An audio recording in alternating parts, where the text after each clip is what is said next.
حیرت ہے کہ انسان ہاتھ تو دنیا کے آگے پھیلاتا ہے اور گلہ اللہ سے کرتا ہے۔ اس شخص سے محبت نہ کرو جو اللہ سے محبت نہیں کرتا، کیونکہ جو خدا کو چھوڑ سکتا ہے وہ تمہیں بھی چھوڑ سکتا ہے۔ بھوکے کے پیٹ میں ایک لقمہ جانا یا کسی محتاج کی حاجت روائی کرنا میرے خیال میں مسجد بنانے سے بہتر ہے۔ سب سے بڑی کرامات تو یہ ہے کہ بری عادتوں کو چھوڑ کر اچھی عادتیں اپنا لی جائیں۔ جو کام اخلاص کی نیت سے نہ کیا جائے اس کا انجام برا ہو سکتا ہے۔ مرشد سے طلب کرتے رہنا چاہیے جب تک بچہ روتا نہیں، ماں دودھ نہیں پلاتی۔ جو عبادتیں اخلاق اور کردار پر اثر انداز نہ ہو سکیں وہ مشقت کے سوا کچھ بھی نہیں۔ بغیر عمل کیے علم حاصل کرنا ایسے جیسے گدھے کا وزن اٹھانا اور مصیبت میں مبتلا ہونا۔ جو کپڑے حلال رزق سے بنائے گئے ہوں وہ کبھی پرانے نہیں ہوتے۔ انسان کا بہترین ساتھی اس کی اچھی صحت ہے۔ اگر صحت ساتھ چھوڑ جائے تو ہر وہ رشتے کے لیے بوجھ بن جاتا ہے۔ کامل عورت وہ ہے جس نے اپنے عزت و نفس اور حیا کو علائش دنیا سے بچائے رکھا۔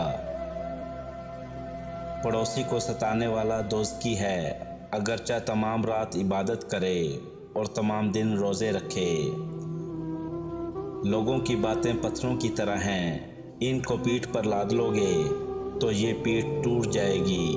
ان کو اپنے قدموں تلے ایک برج بنا لو تو ان پر چڑھ کر بلند ہوتے جاؤ۔ دل زبان کی کھیتی ہے، اس میں اچھی تخم ریزی کرو۔ اگر سارے دانے نہ اگ سکیں تو پک کر ضرور اگ جائیں گے۔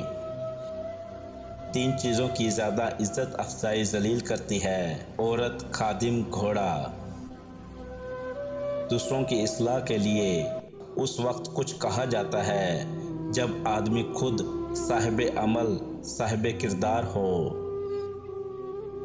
ہمیشہ پاگلوں سے دوستی کیا کریں کیونکہ مشکل وقت میں کوئی سمجھدار کام نہیں آتا۔ اللہ تعالیٰ کے راستے پر خوش قسمتی سے چل پڑے ہو تو تیز بھاگو۔